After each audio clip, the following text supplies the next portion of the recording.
আমরা প্রত্যেহ অল্প অল্প করে কথামৃত শ্রবণ করব। তব কথামৃতম তপ্ত জীবনং কবিভিরীডিতং কর্মশাপহং শ্রবণমঙ্গলম শ্রীমদাততং ভুবিঘ্নন্তি যে ভুরিদা জানা। তৃতীয় পরিচ্ছেদ অজ্ঞান তিমিরান্ধস্য জ্ঞানাঞ্জনশলাকয়া চক্ষু উন্মীলিতং येन তস্मै শ্রী গুরুবে নমঃ। মাস্টারকে তিরস্কার ও তাহার অহংকার চূর্ণকরণ। শ্রীরামকৃষ্ণ মাস্টারের প্রতি। তোমার কি বিবাহ হয়েছে? মাস্টার আজ্ঞা হুঁ। শ্রীরামকৃষ্ণ শিহরিয়া, ওরে রামলাল, যা বিয়ে করে ফেলেছে। মাস্টার ঘোরতর অপরাধীর ন্যায় অবাক হইয়া অবনত মস্তকে চুপ করিয়া বসিয়া রহিলেন। ভাবিতে লাগিলেন, বিয়ে করা কি এত দোষ? ঠাকুর আবার জিজ্ঞাসা করিলেন, তোমার কি ছেলে হয়েছে? মাস্টারের বুক ঠিপ ঠিপ করিতেছে। ভয়ে ভয়ে বলিলেন, আজ্ঞে ছেলে হয়েছে। ঠাকুর আবার আক্ষেপ করিয়া বলিতেছেন, যা, ছেলে হয়ে গেছে। তিরস্কৃত হইয়া তিনি স্তব্ধ হইয়া রইলেন। তাহার অহংকার চূর্ণ হইতে লাগিল। কিয়ৎক্ষণ পর ঠাকুর শ্রীরামকৃষ্ণ আবার কৃপাদৃষ্টি করিয়া সস্নেহে বলিতে লাগিলেন, দেখো, তোমার লক্ষণ ভালো ছিল। আমি কপাল, চোখ এসব দেখলে বুঝতে পারি। আচ্ছা, তোমার পরিবার কেমন? বিদ্যাশক্তি না অবিদ্যাশক্তি? জ্ঞান কাহাকে বলে? প্রতিমা পূজা। মাস্টার আজ্ঞা, ভালো, কিন্তু অজ্ঞান। শ্রীরামকৃষ্ণ বিরক্ত হইয়া, আরে তুমি জ্ঞানী? তিনি জ্ঞান কাহাকে বলে, অজ্ঞান কাহাকে বলে এখনো জানেন না। এখন পর্যন্ত জানিতেন যে লেখাপড়া শিখিলে ও বই পড়িতে পারিলে জ্ঞান হয়। এই ভ্রম পরে দূর হইয়াছিল। তখন শুনিলেন যে ঈশ্বরকে জানার নাম জ্ঞান, ঈশ্বরকে না জানার নামই অজ্ঞান। ঠাকুর বলিলেন, তুমি কি জ্ঞানী? মাস্টারের অহংকারে আবার বিশেষ আঘাত লাগিল। শ্রীরামকৃষ্ণ, আচ্ছা, তোমার সাকারে বিশ্বাস না নিরাকারে? মাস্টার অবাক হইয়া স্বগত। সাকারে বিশ্বাস থাকলে কি নিরাকারে বিশ্বাস হয়? ঈশ্বর নিরাকার, এ বিশ্বাস থাকলে ঈশ্বর সাকার, এ বিশ্বাস কি হইতে পারে? বিরুদ্ধ অবস্থা দুটোই কি সত্যি হইতে পারে? সাদা জিনিস, দুধ, কি আবার কালো হতে পারে? মাস্টার আজ্ঞা, নিরাকার। আমার এইটি ভালো লাগে।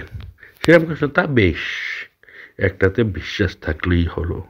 নিরাকারে বিশ্বাস, তা তো ভালোই। তবে এ বুদ্ধি করো না যে এইটি কেবল সত্য আর সব মিথ্যা। এইটি যেন যে নিরাকারও সত্য, আবার সাকারও সত্য। তোমার যেটি বিশ্বাস সেটিই ধরে থাকবে। মাস্টার দুই সত্য, এই কথা বারবার শুনিয়া অবাক হইয়া রইলেন। এ কথা তো তাহার পুঁথিগত বিদ্যার মধ্যে নেই। তাহার অহংকার তৃতীয়বার চূর্ণ হইতে লাগিল, কিন্তু এখনো সম্পূর্ণ হয় নাই। তাই আবার একটু তর্ক করিতে অগ্রসর হইলেন। মাস্টার আজ্ঞা, তিনি সাকার, এ বিশ্বাস জেনে হলো, কিন্তু মাটির প্রতিমা তিনি তো নন। শ্রীরামকৃষ্ণ, মাটি কেন গো, চিন্ময়ী প্রতিমা। মাস্টার চিন্ময়ী প্রতিমা বুঝিতে পারিলেন না। বলিলেন, আচ্ছা, যারা মাটির প্রতিমা পূজা করে তাদের তো বুঝিয়ে দেওয়া উচিত যে মাটির প্রতিমা ঈশ্বর নয়, আর প্রতিমার সম্মুখে ঈশ্বরকে উদ্দেশ্য করে পূজা করা উচিত। লেকচার ও ঠাকুর শ্রীরামকৃষ্ণ। শ্রীরামকৃষ্ণ বিরক্ত হইয়া, তোমাদের কলকাতার লোকের ওই এক, কেবল লেকচার দেওয়া, বুঝিয়ে দেওয়া। আপনাকে কে বোঝায় তার ঠিক নেই। তুমি বোঝাবার কে? যারা জগৎ তিনি বুঝবেন। যিনি এই জগৎ করেছেন, চন্দ্র সূর্য মানুষ জীবজন্তু করেছেন। জীবজন্তুদের খাবার উপায় পালন করবার জন্য মা বাপ করেছেন, মা বাপের স্নেহ করেছেন, তিনিই বুঝাবেন। তিনি এত উপায় করেছেন, আর এই উপায় করবেন না? যদি বুঝবার দরকার হয় তিনিই বুঝাবেন। তিনি তো অন্তর্যামী। যদি ওই মাটির প্রতিমা পূজা করাতে কিছু ভুল হয়ে থাকে, তিনি কি জানেন না তাকেই ডাকা হচ্ছে? তিনি ওই পূজাতেই সন্তুষ্ট হন। তোমার ওর জন্য মাথা ব্যথা কেন? তুমি নিজের যাতে জ্ঞান হয়, ভক্তি হয়, তার চেষ্টা করো। এইবার তাহার অহংকার বোধ হয় একেবারে চূর্ণ হইল। তিনি ভাবিতে লাগিলেন, ইনি যা বলছেন তা তো ঠিক, আমার বুঝাতে যাবার কি দরকার? আমি কি ঈশ্বরকে জেনেছি, না আমার তার উপর ভক্তি হয়েছে? আপনি সতে স্থান পায় না, শঙ্করকে ডাকে।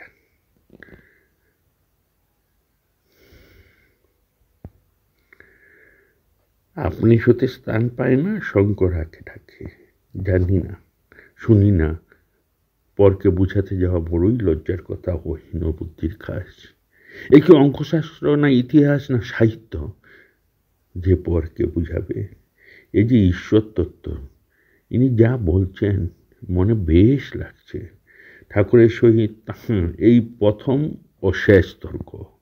শ্রীরামকৃষ্ণ, তুমি মাটির প্রতিমা পূজা বলেছিলে। যদি মাটিরই হয়, সে পূজাতে প্রয়োজন আছে? নানা রকম পূজা ঈশ্বরই আয়োজন করেছেন।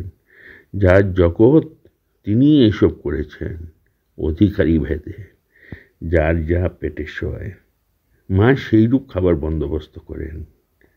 এক মার 5 ছেলে, বাড়িতে মাছ এসেছে, মা মাছের নানা রকম ব্যঞ্জন করছেন, যার যা পেটে সয়।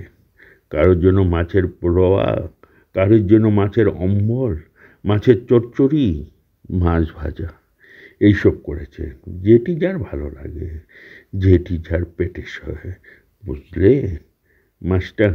আজ্ঞা।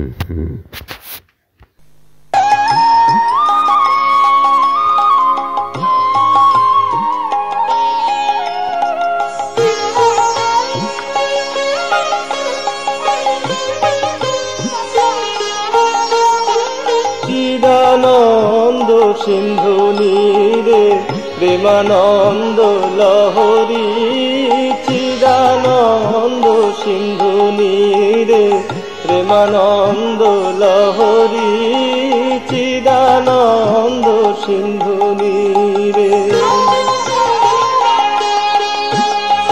মহাভাব রাসলীলা কি মধুরী, মরি মরি চিদানন্দ সিন্ধু নীরে প্রেমানন্দ লহরী, চিদানন্দ সিন্ধু নীরে।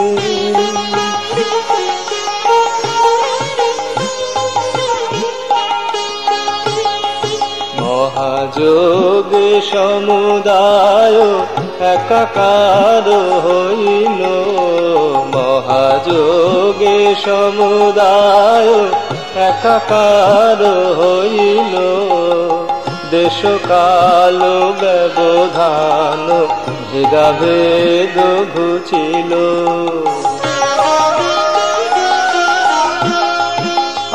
আশা পুরিল রে আমার সকল সাধ মিটে গেল, আশা পুরিল রে আমার সকল সাধ মিটে গেল, সকল সাধ মিটে গেল, আশা পুরিল রে। বিবিধ বিলাস রঙ্গ প্রসঙ্গ, কতই অভিনব ভাব তরঙ্গ।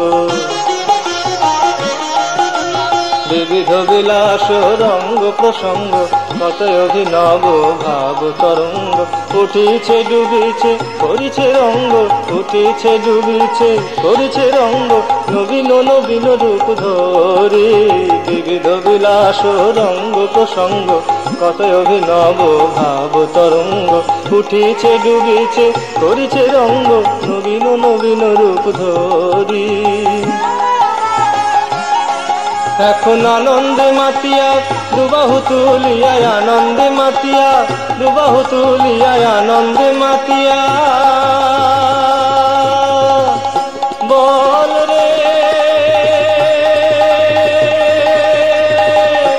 মন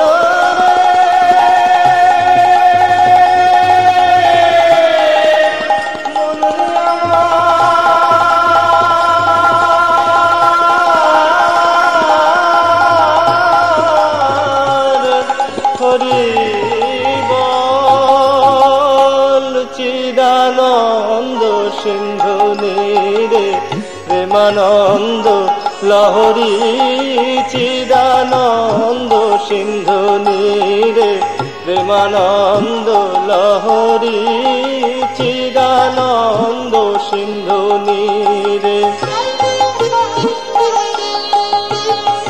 মহাভাব রাসলীলা কি মাধুরী মরি মরি চিদানন্দ সিন্ধু নীরে প্রেমানন্দ লহরী চিদানন্দ